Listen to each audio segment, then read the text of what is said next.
பொன்னிலம் மாதராசை பொருந்தினர் பொருந்தார் உள்ளம் தன்னில் அந்தரத்தின் ஜீவ சாட்சி மாத்திரமாய் நிற்கும் எந்நிலங்களினும் மிக்க எழுநிலம் அவற்றின் மேலாம் நன்னிலம் மருவும் ஏக நாயகன் பதங்கள் போற்றி.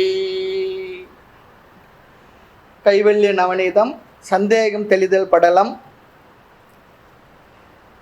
19வது வகுப்பு 137வது பாடம். அச்சலம் நிரஞ்சனம் அமிர்தம் அப்பிரமேயம் விமலம் வசனாதீதம் அஜடம் அநாமயம் அசங்கம் அதுலம் நிரந்தரம் அகோச்சரம் அகண்டம் அஜம் அனந்தம் அவிநாஷி நிர்குணம் நிட்களம் நிரவயவம் அநாதி அஷரீரம் அவிகாரம் அத்துவிதம் என விளக்காம் அநேகமுண்டே. அச்சலம் நிரஞ்சனம் அமிர்தம் அப்பிரமேயம் விமலம் வசனாதீதம் அஜடம் அநாமயம் அசங்கம் அதுலம் நிரந்தரம் அகோச்சரம் அகண்டம் அஜம் அனந்தம் அவிநாஷி நிர்குணம் நிட்களம் நிரவயவம் அநாதி அஷரீரம் அவிகாரம் அத்துவிதம் என விளக்காம் அநேகமுண்டே.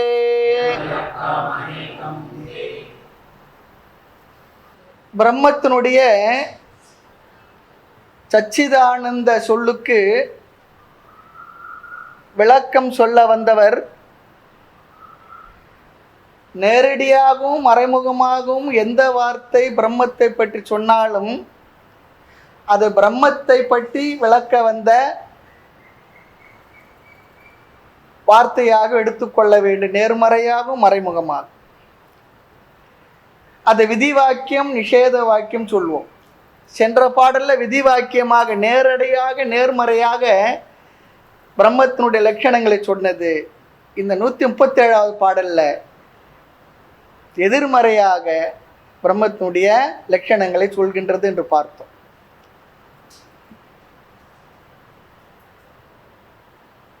இந்த வகுப்பு ஏற்கனவே எடுத்த வகுப்பினுடைய தொடர்ச்சி இது, ஞாபகம் வச்சுக்கோம்.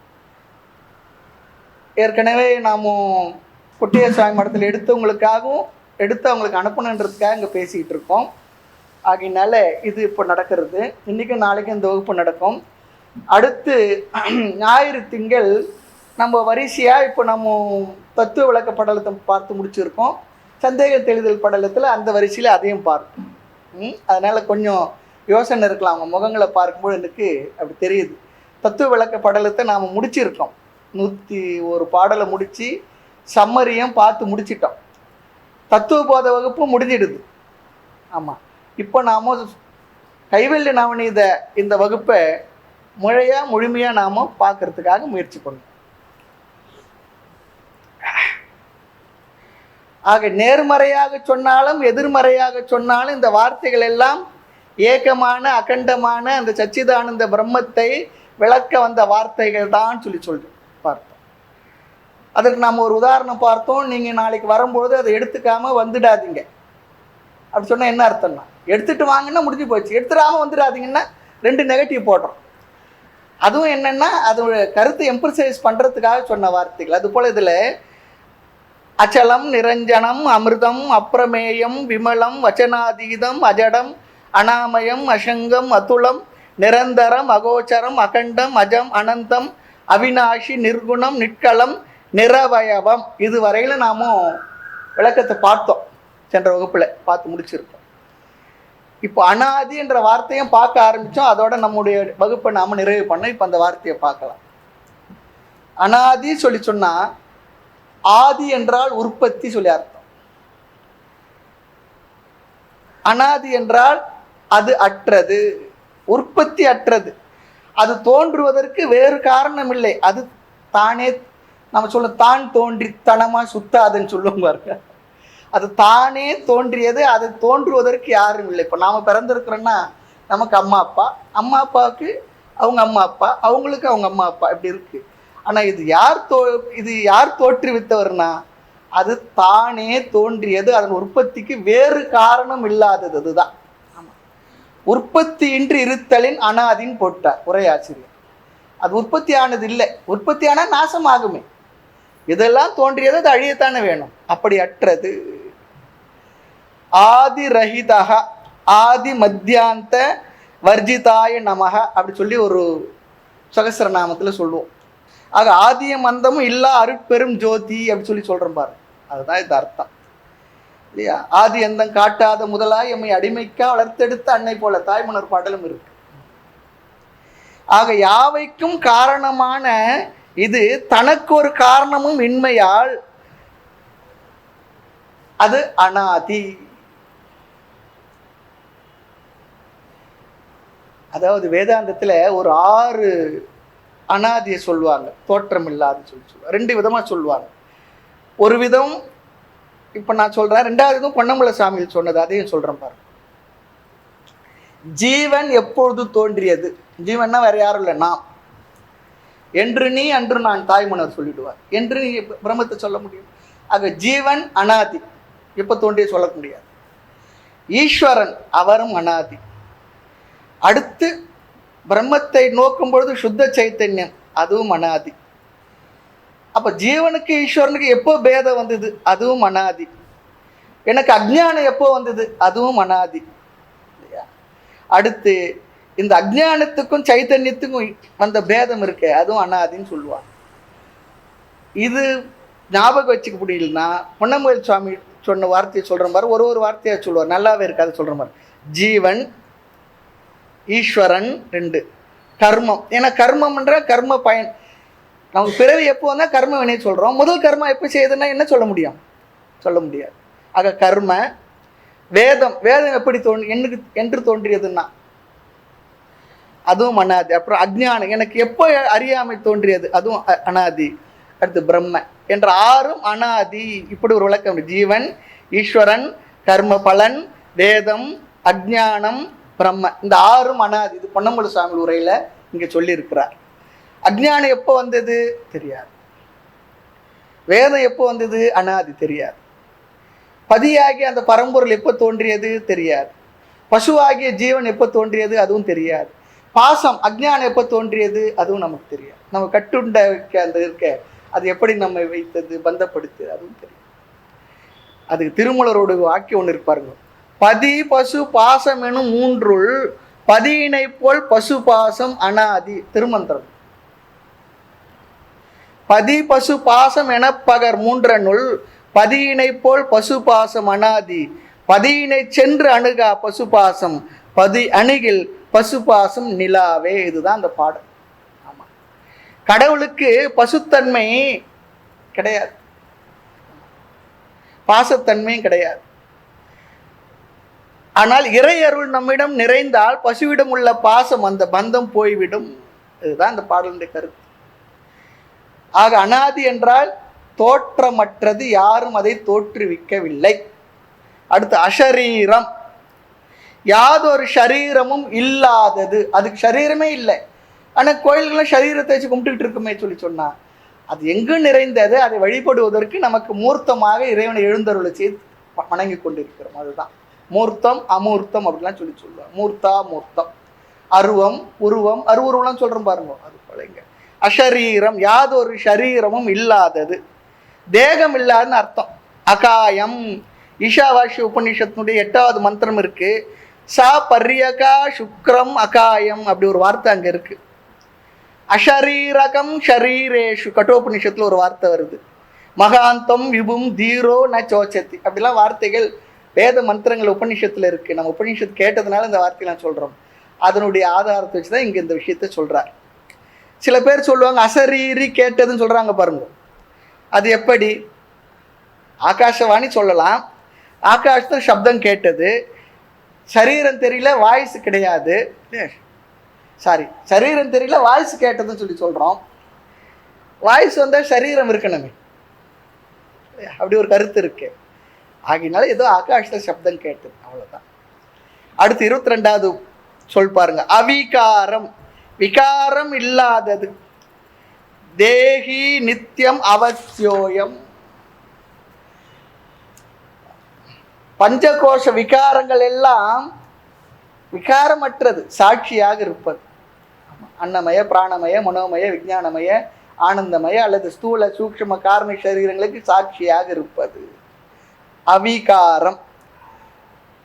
நிர்விகாரம் சொல்றோம் பாருங்க.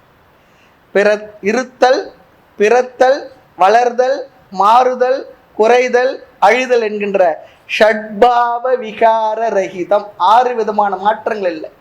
நாம் அம்மா வயிற்றில் இருக்கிறோம், பிறக்கிறோம், வளர்றோம், அப்புறம் தேய்கிறோம், அப்புறம் மாய்ந்து விடுகின்றோம், அப்புறம் இல்லாமலே போய் விடுகின்றோம். இந்த 6 விதமான மாற்றங்கள் இல்லாதது.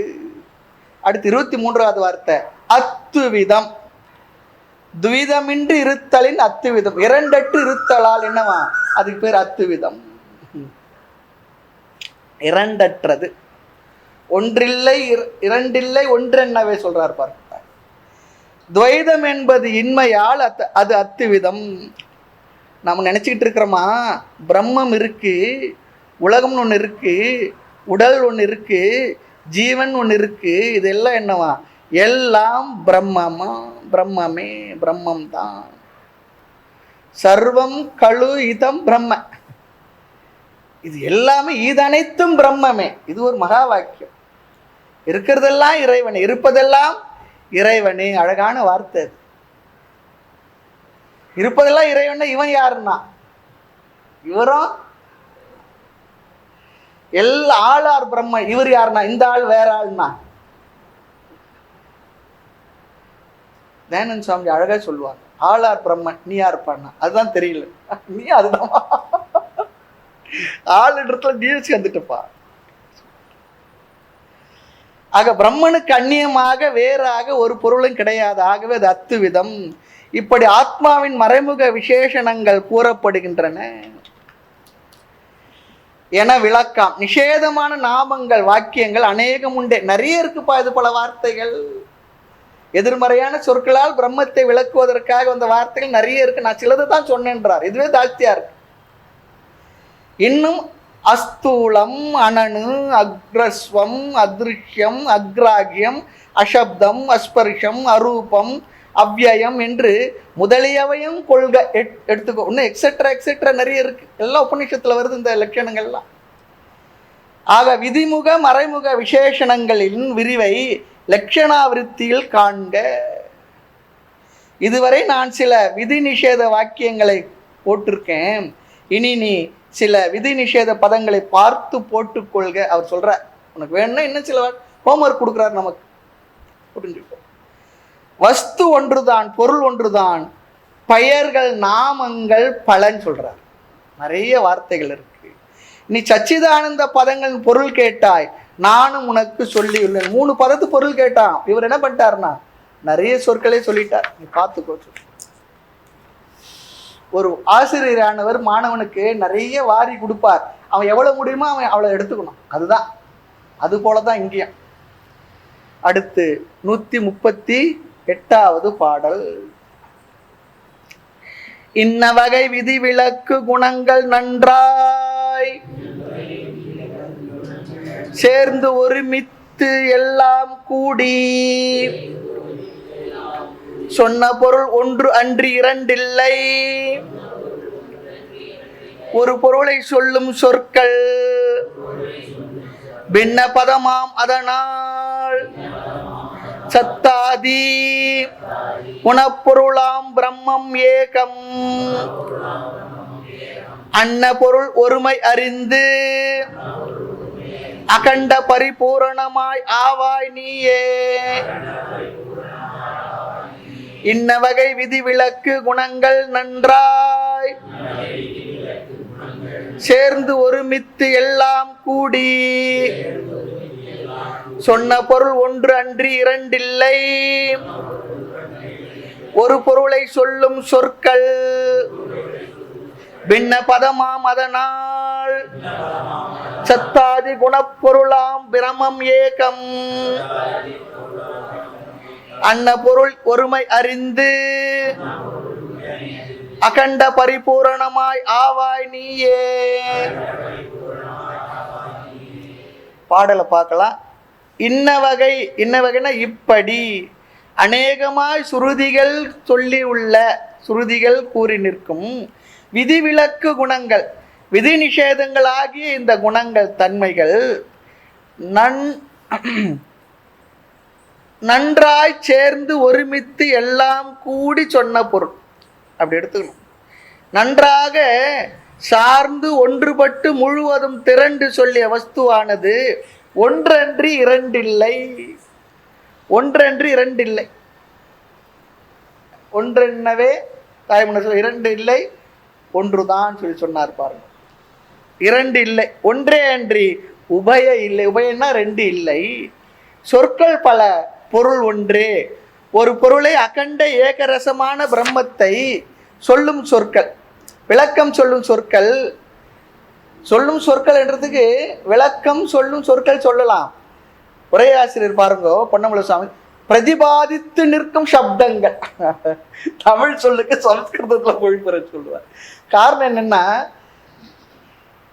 சமஸ்கிருத சொற்களுக்கு தமிழ் சொல் தெரிஞ்சுக்கணும், தமிழ் சொல்லுக்கு சமஸ்கிருத சொல் தெரிஞ்சுக்கணும். ரெண்டு சொல்ல தெரிஞ்சிருக்கணும் என்பதற்காக அவருடைய மொத்த உரையில பார்த்தீங்கன்னா இப்படிதான் பயன்படுத்தி இருப்பார் வார்த்தைகளை, நமக்கு பரிச்சயம் இருக்கணும் என்பதற்காக. பின்ன பதமா, பின்னமான வேறு வேறு சப்தங்கள். ஆமா, சொல்லும் சொற்கள். இது போல இந்த சச்சிதானந்தை விளக்க வந்த சொற்கள் வேறு வேறு சப்தங்களாக சொற்களாக இருக்கின்றது. ஆனால் அதனால் அந்த காரணத்தால் தஸ்மாத் சப்தாதி குணப்பொருளாம் பிரமம். அவன் கேட்டது 3 சொற்கள், சிஷ்யன் கேட்டது 3. இவர் 3000 சொற்கள் இருக்கப்பான்னு சொல்றார். அது குருவனுடைய அறிவினுடைய விஷாலம். அதனால சொல்றார், சத்து சித்து ஆனந்தம் என்ற விசேஷத்தை உடைய வஸ்துவாகிய பிரம்மம் சத்தாதி. சத்தாதின்னு ஆதிபதம் எக்ஸெட்ரான்னு அர்த்தம். இந்த இடத்துல குணம் என்ற ஒரு வார்த்தை உபயோகப்படுத்தி இருக்கார். குணம் என்பதை ஜாகிரதையா அந்த சொல்ல புரிஞ்சுக்கணும். அடிக்கடி அர்த்தம் இடத்துக்கு தகுந்தா போல மாறும். அதற்காக தான் என்ன பண்ணுமா, சம்பிரதாயம் தெரிஞ்ச ஒரு குரு இடத்துல படிக்கணும்னு சொல்றோம். இல்லைன்னா என்ன ஆயிடுனா வேற மாதிரி அர்த்தம் எடுத்துக்கும். ஏகம், ஏக வடிவம், ஒன்றே. ஒன்காடு இல்லை, ஒன்லி காடு சொல்லுவோம். கடவுள் மட்டுமே இருக்கு, கடவுள் மட்டும்தான் இருக்க, வேற எதுவும் இல்லை. அதான் சொல்ற. அன்ன பொருள் ஒருமை அறிந்து அத்தன்மையான பிரம்மத்தினுடைய தன்மையை உணர்ந்து, ஒன்றாகவே உள்ள அந்த பிரம்மத்தின் தன்மையை உணர்ந்து புரிந்து, எப்பொருள் எத்தன்மை தாயினும் அப்பொருள் மெய்ப்பொருள் காண்பது அறிவு சொல்லி சொல்றார். அகண்ட பரிபூரணமாய் ஆவாய் நீயே. நீ பேதமில்லாத வேற்றுமையற்ற ஒன்றே ஆகிய தன்மை அறிந்து பரிபூரணமாய் இருப்பாய் நீயே. ரொம்ப அழகா சொல்ற, ஒன்றா இருக்கும் தன்மை உணர்ந்து கொள் சொல்லி சொல்ற. அனைத்தும் இறைவனே என்று அறிந்து பேதமற்று இருப்பாயாக.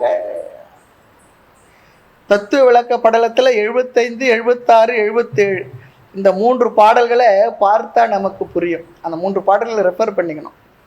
ஆக பல சொற்கள் இருந்தாலும் சந்தேகம் ஒழிந்து நிறைவாய் அதுவாய் இருத்தி என்பதான் அவருடைய வார்த்தை. அதுவாய் நீ இருத்தி இருப்பா என்பதான். எப்பொருள் எத்தன்மை தாயினும் அப்பொருள் மெய்ப்பொருள் காண்பது அறிவு குறள்ல சொல்ற. ஆக அந்த மெய்ப்பொருள் எப்படி இருக்கான், உணர்வற்ற உணர்வுள்ள ஆனந்தமாக, உணர்வற்ற ஜடமாகவும் சத்தாகவும் உணர்வுள்ள சித்தாகவும் ஆனந்தமாகவும் அது இருக்கின்றது என்பதை உணர்ந்து கொள். சச்சிதானந்தம் என்பது சத்து என்றால் உணர்வற்ற, சித்து என்றால் அறிவுடைய உணர்வுள்ள, அனந்தம் அதுவே ஆனந்தம். வரையறையற்ற அந்த பொருள் ஆனந்த வடிவமாக இருக்கின்றது என்பதை உணர்த்துவது இந்த வார்த்தைகள் எல்லாம். ஆக சிஷ்யனுடைய கேள்வி, குணமில்லைன்னு சொல்றீங்களே சுவாமி, இத்தனை குணங்களை சொல்றீங்களே, அது குணமில்லைன்னு சொன்னாலும் இத்தனை குணங்களை சொல்றீங்களே, அதுதானே இங்க பேச்சு. அதாவது இந்த பாடல்ல 136வது பாடல் 23 குணங்களை சொன்னார். ஆமா, 136வது பாடல்ல 26 குணங்களை சொன்னார். இது குணம்னு எடுத்துக்கிட்டா இல்லையா, குணம் என்பதை ஜாகிரதையா புரிஞ்சுன்னு சொன்னார். தன்மை, அதான் கேட்கறான் சிஷ்யனுடைய கேள்வி. குணமில்லை சொல்லி இத்தனை குணங்களை சொல்றீங்களே சுவாமி, அது எப்படி இருக்குன்னா, என் தாய்க்கு பிள்ளை இல்லை என்பதை போல உள்ளது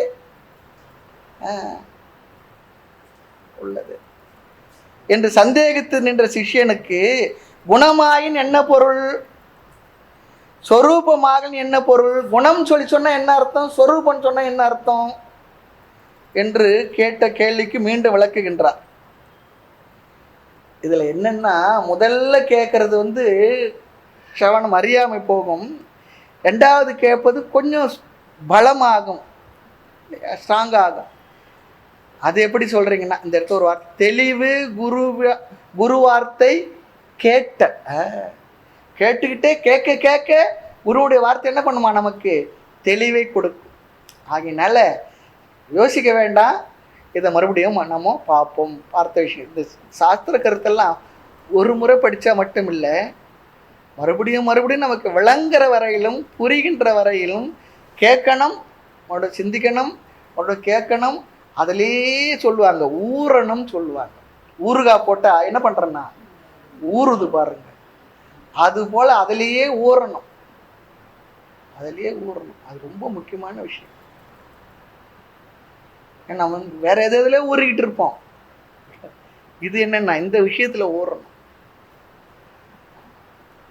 முதல் கேட்கும்போது ஒரு மாதிரி தான் இருக்கும், அப்புறம் மறுபடியும் கேட்க உலக விவகார விஷயங்களே அப்படித்தானே இருக்கு, இந்த விஷயத்துல சாதாரண பாடங்களே அப்படித்தானே இருக்கு. ஆக 134வது பாடலில் சிஷ்யனுடைய கேள்வி, சச்சிதானந்த பதம் பர்யாய பதம் மாதிரி இல்லையே, பல சொற்கள் ஒரு பொருள், அது பர்யாய பதம். ஆனா இங்கு பல சொற்கள் பல பொருளா இருக்கே, அர்த்தம் இருக்கே. ஆக இங்கு ஒரு பொருள் ஆனா பல சொற்களாக இருக்கின்றது. 3 லட்சணங்களும் வேற பேதமாக இருக்கின்றது. அதுல அத்வைத சித்தி, அது அத்வைதமான ஒன்றுதான் என்பதை நான் எப்படி புரிஞ்சுக்கிறது? பல சொல் பல பொருளா இருக்கு, எப்படி நான் புரிஞ்சுக்கிறது இல்லையா? 3 வார்த்தைகளும் ஒரே பொருளை குறிக்கின்றதா, 3 வேறு பொருளை சொல்கின்றதா, அந்த 3 ஒரு பொருளைத்தான் சொல்கின்றது என்பது எப்படி நான் புரிந்து கொள்வது? இது கேள்வி. இப்போ நாம் இருக்கோம், அவர் என்ன சொல்றோம், அவருடைய மனைவிக்கு அவர் கணவர், அவங்க பையனுக்கு அவர் அப்பா, அவருடைய அப்பாவுக்கு அவர் பிள்ளை, அப்படித்தானே சொல்றோம். ஒரே ஆளை தானே குறிக்கின்றோம். அதுபோல பல சொற்கள் அதன் பொருள் பல அர்த்தம் ஆனாலும் கூட அது ஒரு பொருளைத்தான் குறிக்கின்றது. சொற்கள் பலவாக இருந்தாலும் பொருள் பலவாக இருந்தாலும் அந்த சொற்கள் எல்லாம் ஒரே பொருளைத்தான் குறிக்கும். நல்லா ஞாபகம் வச்சுக்கணும், ஒரே பொருளைத்தான் குறிக்கின்றது. இத்தனை சப்தங்கள் இருக்கே, அத்தனை பொருள்கள் இருக்கணுமே அப்படி சொல்லி கேட்டா அவர் இல்லப்பா, எல்லாம் அந்த ஒரு பொருளை தான் குறிக்கின்றது. அந்த ஒரு பொருளுக்குத்தான் பல சப்தங்கள் இருக்கு. இதுல வித்யாரண்ய சுவாமிகள் ஒரு உதாரணம் சொல்லுவார், ரொம்ப பிரயோஜனமானது, இந்த இடத்துல சொல்ற ஞாபகம் வச்சுங்க. ஒரு பொருளுக்கு ஒரு பாஷையிலேயே பல சொற்கள் இருக்கு, ஒரு பாஷையிலேயே பல சொற்கள் இருக்கும். தமிழ்ல அதுக்கு சொல்லவே வேண்டாம், அவ்வளோ சொற்கள் இருக்கு ஒரு பொருளுக்கே. அப்போ பல பாஷைகள் இருக்கு, பல பாஷையில பல சொற்கள் இருக்கு. எதுக்கு? அந்த ஒரே பொருளை குறிப்பதற்கு. ஆகவே ரொம்ப அழகா சொல்ற, பதங்கள் அதிகம் பதார்த்தங்கள் குறைவு சொல்றார். சொற்கள் அதிகம், சொல்லுலகம் அதிகம், பொருள் உலகம் ரொம்ப குறைவு சொல்றார்.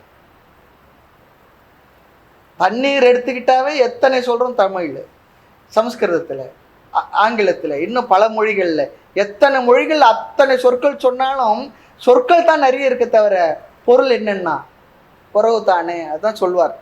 அதாவது பதங்கள் அதிகம் பதார்த்தங்கள் குறைவு, பொருள் உலகத்தை காட்டிலும் சொல்லுலகம் பெரியதுன்னு இடுறார். இந்த வார்த்தைகள்லாம் ஞாபகம் வச்சு. இந்த பிரபஞ்சத்தை உலகத்தை காட்டிலும் பதப்பிரபஞ்சம் பெருசுன்னு சொல்றார். இந்த ஒரே உலகத்தை இதை சொல்ற சொற்கள் எத்தனை இருக்கு, எத்தனை மொழி இருக்கு, எவ்வளோ லாங்குவேஜ் இருக்கு, எத்தனை வார்த்தைகள் இருக்கு, அவ்வளோ வார்த்தைகள் இருக்கு, கோடிக்கணக்கான வார்த்தைகள் இருக்கு. ஆனா உலகம் என்னன்னா ஒண்ணுதான். அதனால பாருங்க, சிவனுக்கு சகஸ்ர நாமம் சொல்றோம்.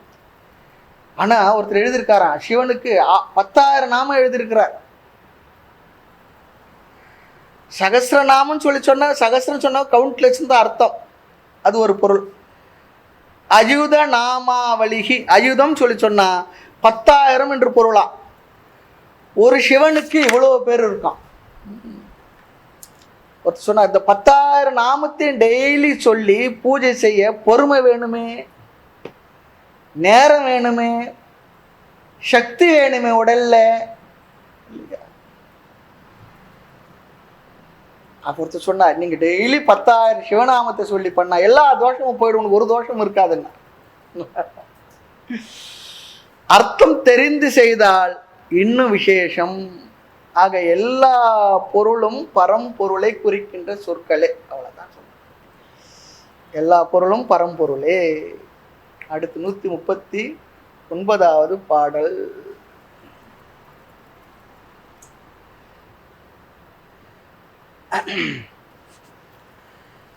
நிர்குணவத்துவின் குணங்கள் உரைப்பது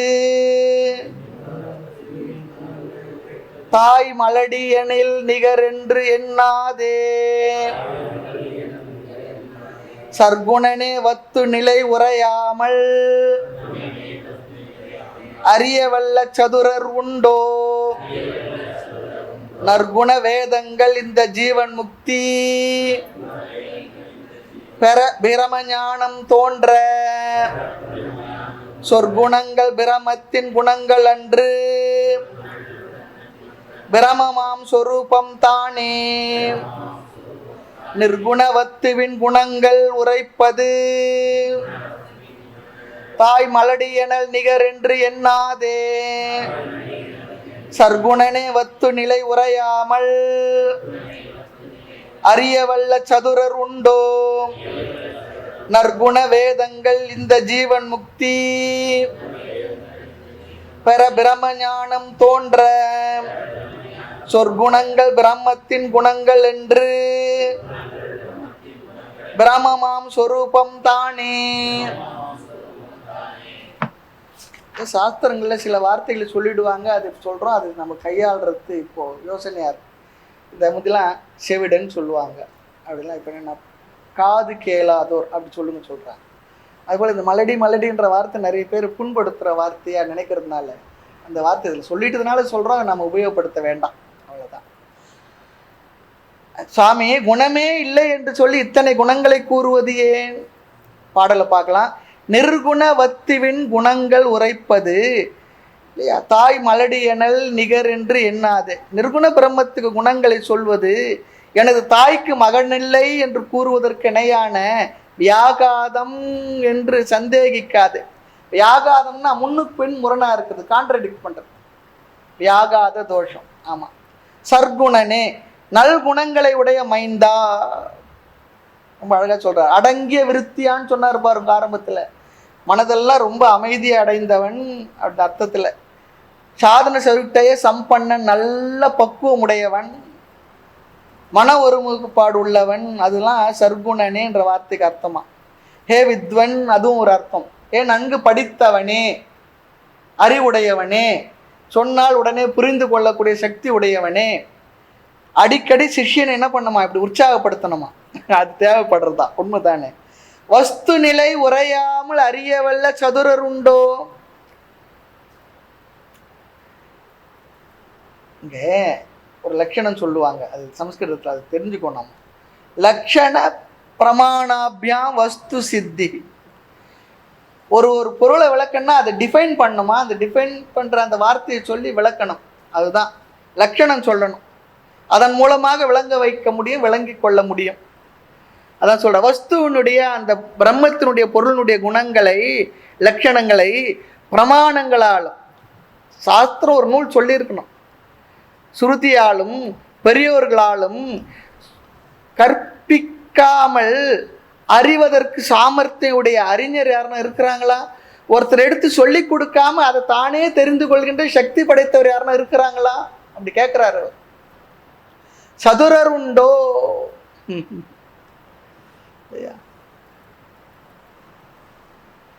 வஸ்து நிலை உரையாமல் அறியவல்ல சதுரர் உண்டோ? ஆமா, இலர் அப்படிதான் அதுக்கு அர்த்தம், ஆட்சேபார்த்தம் இல்லைன்னு சொல்லிதான் அர்த்தம். வேதா ஓதாதே வேதம் உணர்ந்தாய் போற்றது யாருக்கு? நான் கடவுளுக்கு. அவர் தான் சொன்னார், அதனால அவர் உணர்ந்து கொள்ள வேண்டியதில்லை, ஓத வேண்டியதில்லை. நாமெல்லாம் அப்படி இல்லை இல்லையா? ஆக பிரம்மம் அஸ்தி என்பதை, சச்சிதானந்த ரூபம் என்பதை ஸ்ருதி என்றால் வேதம், சாஸ்திர பிரமாணத்தினால் தானே அறிகின்றோம், அதுதானே சொல்றது. ஆக ஸ்ருதி யுக்தி நம்முடைய யுக்தி, அப்புறம் அனுபவ பிரமாணங்களால் நாம் அதை அறிந்து கொள்கின்றோம், புரிந்து கொள்கின்றோம், விளங்கிக் கொள்கின்றோம். ஆகவே வஸ்துவை பிரமாணங்கள் மூலமாக சொல்லாமல் எப்படி அறிவது? இப்படி சாஸ்திர நூல்கள் மூலமாக எடுத்து சொல்லாமல் எப்படி நாம் தெரிந்து கொள்ள முடியும்? சொன்னாலே புரியல, அப்புறம் என்ன? எப்படி புரிய வைப்பது? ஆக குரு சிஷ்யனுக்கு எப்படியாவது அறிவை தந்து விட வேண்டும் என்று கங்கணம் கட்டி கொண்டாராம் இவர். குரு அப்படிதான், எப்படியாவது புரிய வச்சிடணும். ஏன்னா இவ்வளோ தூரம் வந்திருக்காப்ல, இவ்வளோ விஷயத்தை விட்டுட்டு, உலக சுகங்கள் போகங்கள் இதெல்லாம் விட்டுட்டு இங்கே வந்து இந்த சாஸ்திர ஞானத்தை கேட்கணும். பார்க்கறதுக்கே ஒன்றும் ஒரு பெருசாக இல்லாத ஒருத்தர் எடுத்து வந்து உட்காந்து எனக்கு சொல்லி கொடுங்கன்னு சொல்லி கேட்குறானே, அதனால் அவ எப்படியும் புரிய வச்சிடணும் அப்படி சொல்லி நினைக்கிறாராம். இன்னொரு நல்ல குரு என்ன பண்ணுவாராம், சிஷ்யனுக்கு எல்லாம் சொல்லி கொடுத்துட்டு அந்த சிஷ்யன் நம்மை ஜெயிக்க வேண்டும் நினைப்பாராம். நல்ல குரு தன்னை சிஷ்யன் ஜெயிச்சிடணும்னு நினைப்பாராம். அதனால தான் பாருங்க, அதாவது ஆதிசங்கரர் தான் எழுதிய நூலுக்கு கிரிட்டிசைஸ் பண்ணி நூல் எழுத சொன்னார் ஒரு சிஷ்யர் இடத்துல. சிஷ்யன் சொல்ல சிஷ்யர் இடத்துல.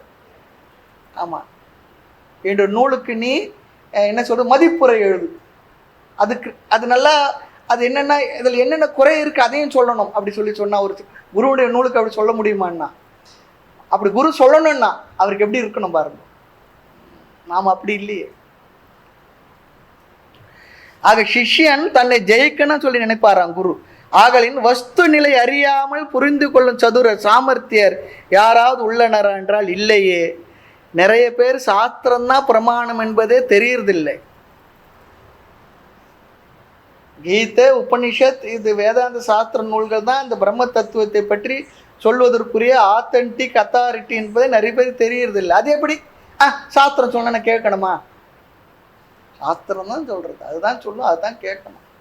அந்த பிரமாண புத்தி ரொம்ப முக்கியம். அது வேதாந்த தத்துவத்தை ரொம்ப ரொம்ப முக்கியம். நிறைய பேர் இப்படி சம்பிரதாயம் தெரியாத குருமார்கள் நிறைய இருக்காங்க. அவர்களிடம் சென்று குருநாதா மெய்ப்பொருள் எப்படி உணர்வது என்ன சொல்லுவாங்க தெரியுங்களா? ஒரு நாளைக்கு உனக்கே தெரியும் போன்னுடுவார். ஒரு நாளைக்கு உனக்கே தெரியும் போ, நீ அனுபவிப்பாய். இங்க வேதாந்தம் என்ன பண்ணுதுன்னா, நமக்கு அனுபவமாக உள்ள ஒரு வஸ்துவை தான் சொல்லி கொடுத்துக்கிட்டு இருக்கு. நீ அனுபவிப்பா இல்லை, நமக்கு அனுபவமா இருக்கு. அது இருக்கிறதுனால தான் இந்த அனுபவம்லாம் நமக்கு வருகின்றது. ஆக நற்குண வேதங்கள் கருணையுடன் சிஷ்யனுக்கு புரிய வைக்க உதவுகின்ற வேதங்கள், உபனிஷதங்கள்,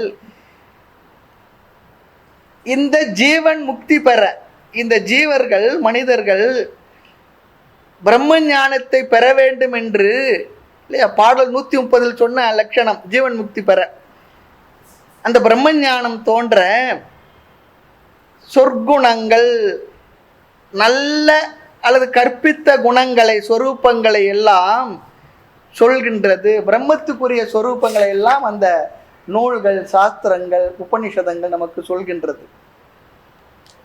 அப்படி சொல்லப்பட்ட பிரம்மத்தின் குணங்கள், அது சொல்லப்பட்ட அதெல்லாம் பிரம்மத்தின் குணங்கள் இல்லை, அது பிரம்மத்தினுடைய சொரூபம். குணம் சொல்லி சொன்னா அதனுடைய இயல்பு, சொரூபம்னு எடுத்துக்கணுங்க, குணம்னு எடுத்துக்கூடாது.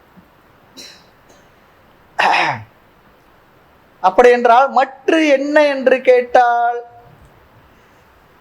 அது குணங்கள் தானே அப்படி சொல்லி நீ கேட்டால் பிரம்மமாம் சொரூபம் தானே.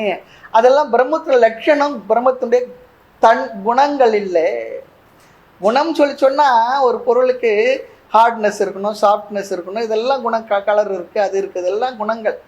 இந்த குணங்கள் எதுவும் இல்லை. இந்த வார்த்தைகள்லாம் இயல்பை, தன்மையை சொல்லுகின்றது.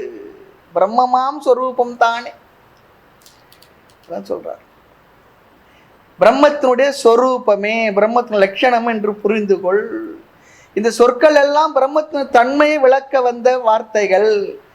இந்த சப்தங்கள் எல்லாம் குருநாதர் முறையாக நமக்கு சொல்லி கொடுத்தால், ரொம்ப அழகான ஒரு ஆங்கில வார்த்தை இருக்கு, நான் சொல்றேன் பாருங்க. Relative words cannot reveal the absolute thing. வார்த்தை பாருங்க. Relative words cannot reveal the absolute thing. But how can I know absolute thing? அப்படி சொல்லி கேட்டா, to contradict relative words you can understand the absolute thing சொல்றார். ரொம்ப அழகான வார்த்தை. Contradict, to contradict. ஆமா. ஆபேட்சிக லட்சணங்கள் எல்லாம் ஆத்தியந்திக வஸ்துக்களை விளக்க முடியாது. ஆனால் ஆபேட்சிக சொற்கள் அந்த சொற்களை முரண்படுத்தினால் ஆத்தியந்திக வஸ்து நமக்கு புரிகின்றது. இந்த லௌகீக லட்சணங்கள் இருக்கே, அது எல்லாமே அந்த மெய்ப்பொருளை விளக்க வல்ல ஆற்றல் படைத்தது இல்லை. அப்ப என்ன பண்றதுன்னா, சாமான்யமா இருக்கக்கூடிய விளக்க வந்த சொற்களை முரண்படுத்தி பார்க்கும் பொழுது அந்த முரண்படுத்தப்பட்ட சொற்கள் நமக்கு அந்த உள்ள அர்த்தத்தை நமக்கு புரிய வைத்து விடும். நேரடியா அந்த வார்த்தைகள் நமக்கு விளக்கவில்லைன்னா என்ன பண்றதுன்னா, இந்த சப்தங்களை முரண்படுத்தி, அந்த வார்த்தைகளை முரண்படுத்தி சொல்லணுமா. அது என்ன வார்த்தை? அனோரணியான், அணுவுக்குள் அணுவாக இருக்கின்றான். அடுத்து மகதோ மகியான், பெரியதற்குள் பெரியதா இருக்கின்றான். நம்ம கேட்கலாம், எதுனா ஒன்று சொல்லுங்களேன், அணுவுக்குள்ள அணுவா இருக்குன்னு சொல்லுங்க, பெருசுக்குள்ள பெருசா இருக்குன்னு சொல்லுங்களேன். அப்படி சொன்னா இல்லையா, அது சத்தும் இல்லை அசத்தும் இல்லை. கீதை சொல்றது ஏதோ ஒன்று சொல்லுங்களே, ரெண்டும் ஒரே நேரத்தில் சொல்லி குழப்பறீங்களே சொன்னா, அதான் சொன்னார். ரிலேட்டிவ் வேர்ட்ஸ், அந்த ரிலேட்டிவ் வார்த்தைகளை கான்ட்ரடிக்ட் பண்ணும்பொழுது அப்சல்யூட் திங், அந்த அப்சல்யூட் பொருள் இருக்கே, அந்த முழுமையான பொருள், அதை நாம் உணரலாம், உணர்ந்து கொள்ளலாம். இதுதான் வேதம் எல்லா இடத்துலையும் பண்றது. ஒரே ஸ்லோகத்திலே முன்ன சொன்னதை பின்னால முரண்படுத்துவார். இன்னொரு ஸ்லோகத்தில் சொன்னான்னு அவன் மறந்துடலாம் சொல்றார். இதுதான் டீச்சிங் மெத்தட். அனோரணியான் மகத்துவம், அது அணுவுக்குள் அணுவா இருக்கு, பெருசுக்குள் பெருசா இருக்கு. அப்போ எதனா ஒன்று சொல்லணும் இல்லையா? அப்படின்னு என்ன அர்த்தம்? அதுதான் எல்லாமா இருக்கு, அவ்வளோதான் அந்த வார்த்தைக்கு அர்த்தம். ஆங்கில வார்த்தையை பாருங்க. Relative words cannot reveal the absolute thing, but how can I know absolute thing சொல்லி சொன்னா, to contradict relative words you can understand the absolute thing. நடைமுறையில் உள்ள சொற்களை முரண்படுத்தி கூறினால் அந்த சொல் அதன் உள்பொருளை உணர்த்திவிடும், விளக்கிவிடும். இது தமிழ்ல சொல்லணும். அப்படிதான் சாஸ்திரம் முழுக்க பயன்படுத்தி. தூரம் சமீபமுமாய், தாய்மன்னர் சொல்ற, தூரமும் இருக்கு சமீபமா இருக்க. எதுனா ஒண்ணு சொல்லுங்களேன். துரிய நிறை சுடராய் எல்லாம் வைத்திருந்த தாரக், உண்மையுமாய் இன்மையுமாய், அப்படிலாம் மாத்தி மாத்தி சொல்றாங்களே. அது தூரத்தில் இருக்கு, அருகில் இருக்கு. பதில் என்னன்னா அதை நாடிக்கொள்ளே சொல்றார்.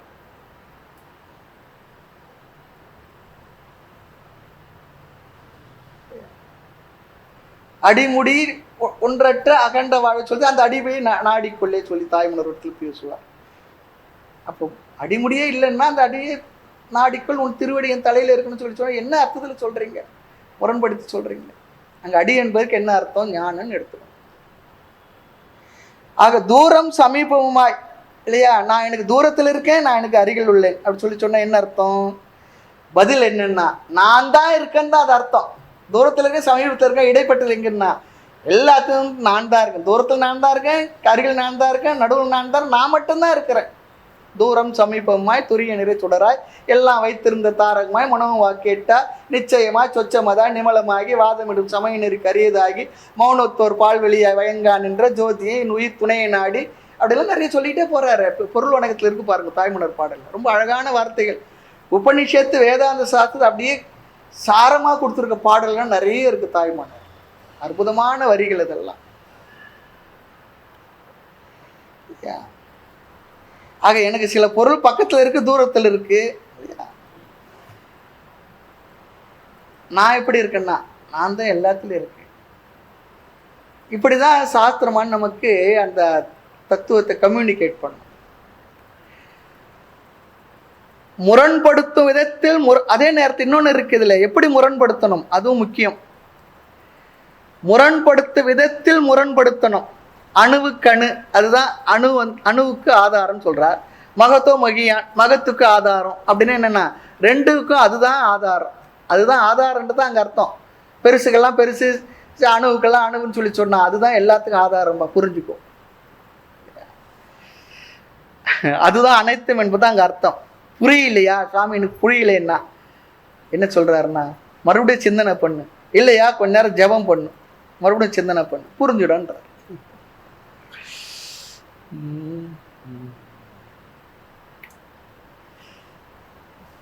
ஆக இவைகள்லாம் பிரம்மத்தின் குணம் இல்லை, பிரம்மத்தின் சொரூபம் தானே. சொரூப லட்சண வாக்கியங்கள், வாக்கியானி ரொம்ப அழகா சொல்றார். சத்தியம் ஞானம் அனந்தம் பிரம்மம் சொல்றது சொரூப லட்சண வாக்கியங்கள், சொரூபத்தை விளக்க வருவது. இந்த வாக்கியங்களை எல்லாம் முறையாக சிந்திக்கும் போது அவனுக்கு அறிவில் புரிதல் தெளிதல் கிடைக்கின்றது. அதனால் மனதில் என்னென்ன புரிஞ்ச பிற்பாடு மௌனம், பெரிய மௌனத்தின் வைப்புன்னு வேற சொல்றார் தாய்மன். புரிய வேண்டியதை புரிய வைத்த பின் சொல்லும் என்ன ஆகிறதா, விலகி போய் விடுகின்றதான். புரிய வச்சதை புரிய வச்ச பிற்பாடு என்னன்னாங்க, சொல்லுக்கும் வேலை இல்லை. நம்ம சொல்லுவோம் உங்களுக்கு புரிஞ்சிடுச்சு, இல்லை என்னதை புரிஞ்சிடுச்சு அவருக்கு தான் தெரியும், முதல்ல சொல்லியிருப்பாரு புரிஞ்சிடுச்சு, நமக்கு மற்றவங்களுக்கு தெரியாது. புரிஞ்சிடுச்சு புரிஞ்சிடுச்சு முடிஞ்சு போச்சு. சொல்லுக்கு அங்க தேவை இருக்குல்ல. ஆக புரிய வேண்டியது புரியாத வரை மௌனமே வராது. புரிந்த பின் என்னன்னா மௌனம் இயல்பாகவே வந்துவிடும். அங்க நாத்தி வாத்தி சொல்ல வேண்டியதே இல்லை. ஆகவே குரு இந்த சப்தங்களை எல்லாம் முறையாக சொல்லித் தருவார். சத்தியம் ஞானம் அனந்தம் பிரம்மம் எனும் வாக்கியங்களை எல்லாம் இல்லையா லட்சியார்த்த வாக்கியார்த்தமாக விசாரம் செய்து லட்சியார்த்தம் செய்து சொரூப ஞானத்தை தருகின்றார்கள். ஆதிசங்கரர் தைத்திர உபனிஷத்துல இந்த இடத்துல அழகாக விசாரம் செய்து சொல்லி தருகின்றார். தைத்திர உபனிஷத்து இந்த ஆசிரமத்தை பார்த்துருக்கிறோம், தாரமா பார்த்துருக்கிறோம். ஆக பிரம்மமாம் சொரூபம் தானே, தேற்றாகாரம் போட்டுட்டார். பிரம்மத்தின் சொரூபமே என்றவாறு. இந்த பாடுடைய பொருள் என்ன, மைந்தனே சிஷ்யனே, நிர்குணம் என்று கூறிய பிரம்மத்திற்கு வேதம் குணங்களை கூறுவது என் தாய்க்கு மகன் இல்லை என்பது போல முன்னுக்கு பின் விரோதமாக இருக்கின்ற வார்த்தை ஆகாதா என்று சந்தேகிக்காதே. பிரம்மத்தினுடைய தன்மைகளை எடுத்து சொல்லித்தராமல் அதை அறியத்தக்க சாமர்த்தியுடைய அறிவாளிகள் யாராவது இருக்கிறார்களா உலகத்தில்? ஒருவரும் இல்லை. ஜீவர்கள் எல்லாம் ஜீவன் முக்தி சுகமடையும் பொருட்டு அவர்களுக்கு இந்த பிரம்ம ஞானம் உதிப்பதற்காக கற்பிக்கப்பட்ட குணங்கள் பிரம்மத்தின் குணங்கள் இல்லை, பிரம்மத்தினுடைய சொரூபமே, பிரம்மத்தினுடைய இயல்பு அது என்று சொல்லி இந்த பாடலை நிறைவு செய்கின்றார். அடுத்து 140வது பாடல். இதுவரை சச்சிதானந்தம் ஏகரசம் என்பதில் சுருதி உபனிஷத் பிரமாணத்தால் சந்தேகம் தெளிந்த சீடன் சிஷ்யன் யுக்தியினாலும், நீங்க நூல்கள் சொல்கின்றது சாஸ்திரம் சொல்கின்ற இந்த வார்த்தையிலும் சொன்னீங்க, ரொம்ப சந்தோஷம், எனக்கு தெளிவாயிட்டேன். ஆனாலும் யுக்தியினாலும் என்னுடைய மனதுல ஒரு யுக்தி இல்லையா, லாஜிக்கலா எனக்கு புரியணும். அந்த லாஜிக்கலா சந்தேகமின்றி அடைதற் பொருட்டு கேட்டல், கேட்கிறான், கேள்வி கேட்கிறார், வினவுகின்றார். 140வது பாடல். மோக இருள் கெட கோடி அருணன் என வரு குருவே,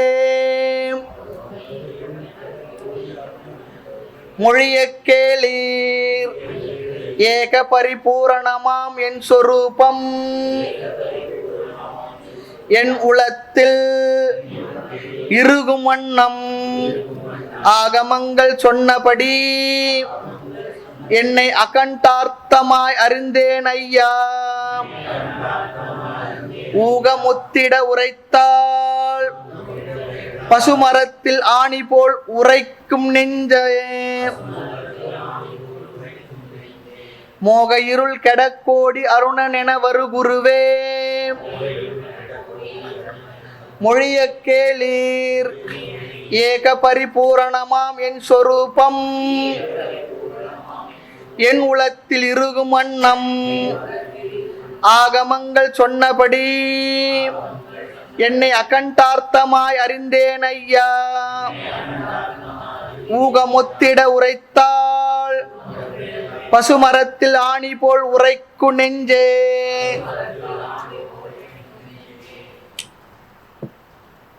சிஷ்யன் ஏன் கேட்கிறான்றது ரொம்ப அழகா சொல்றார். பாடலை பார்க்கலாம். மோகம் சொல்லி சொன்னா இருள் சொல்லி அர்த்தம், அஞ்ஞானம், அறியாமை. ஆக மோகம் அறியாமையை போக்கும் அருணன். அருணன் என்றால் என்னன்னா வெளிச்சம், அருணோதயம் எல்லாம் சொல்லி சொல்றாங்க. ஞானம், வெளிச்சம். இங்க யாரு? குரு. என்னுடைய அறியாமையை போக்கக்கூடிய சூரிய ஒளியை போன்ற குருநாதரே மோக இருள் கெட கோடி அருணன் என வரு குருவே. கோடி சூரிய தேஜமயம், கோடி சூரிய சமப்பிரபா, அப்படி ஒரு வார்த்தை சொல்றோம் பாருங்க. அது போல கோடி சூரியன், ஒரு சூரியனே தாங்க முடியல, இப்ப கோடி சூரியன் என்ன கதி ஆகும்?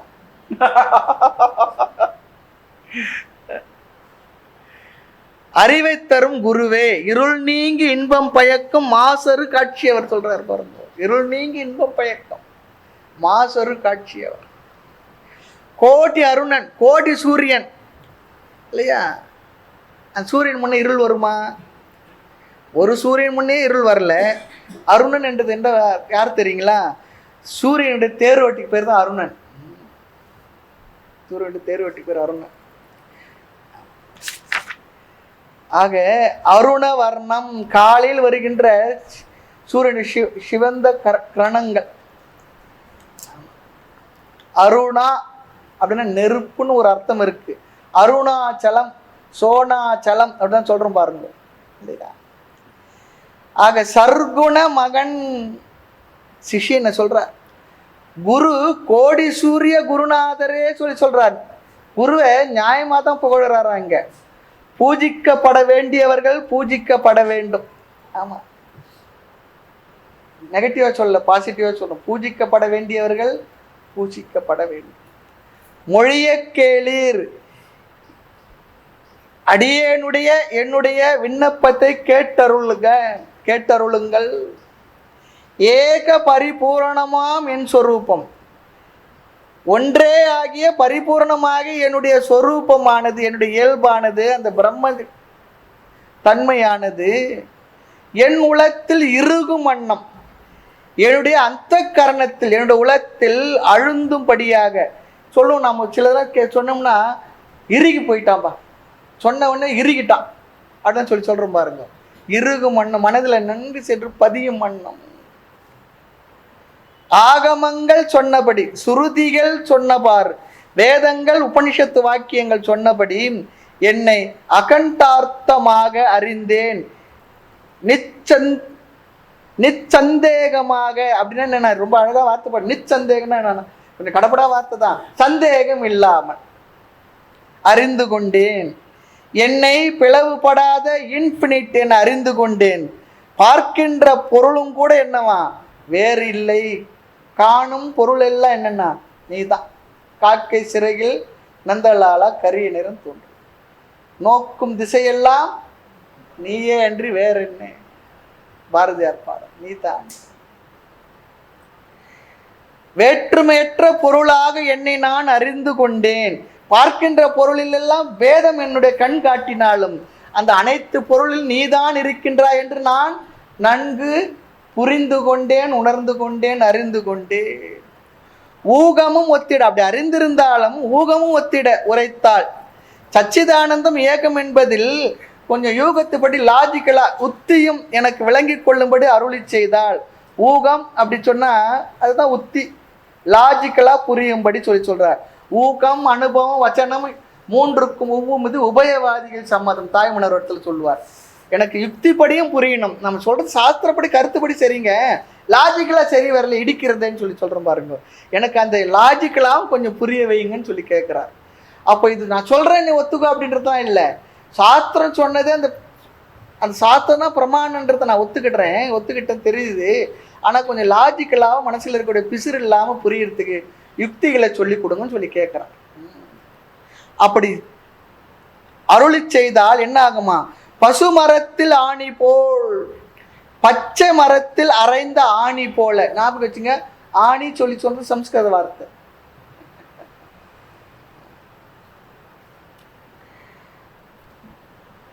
பிரம்மண ஆணிஸ்தகா அப்படி ஒரு வார்த்தை இருக்கு சம்ஸ்கிருதத்துல.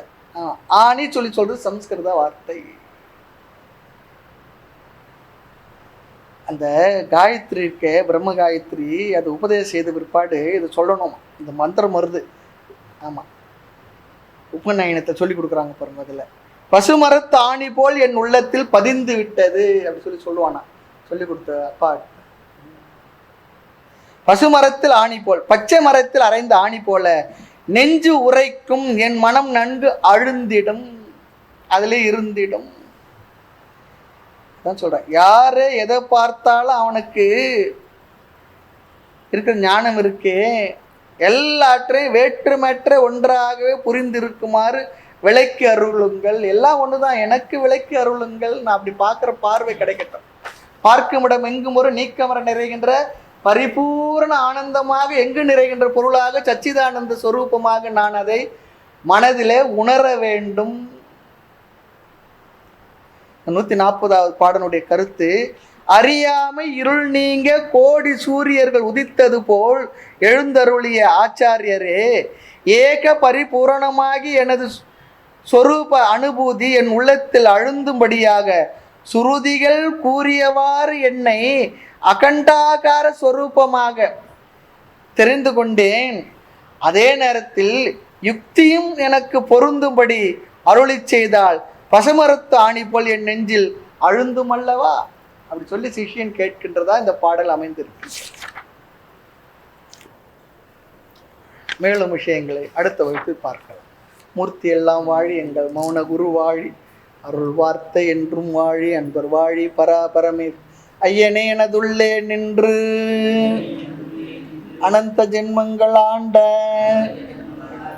மெய்யனை உபதேசிக்க வெளிவந்த குருவே போற்றி, உய்யவே முக்தி நல்கும் உதவிக்கோர் உதவினாயேன், செய்யுமாறொன்றும் காணேன் திருவடி போற்றி போற்றி.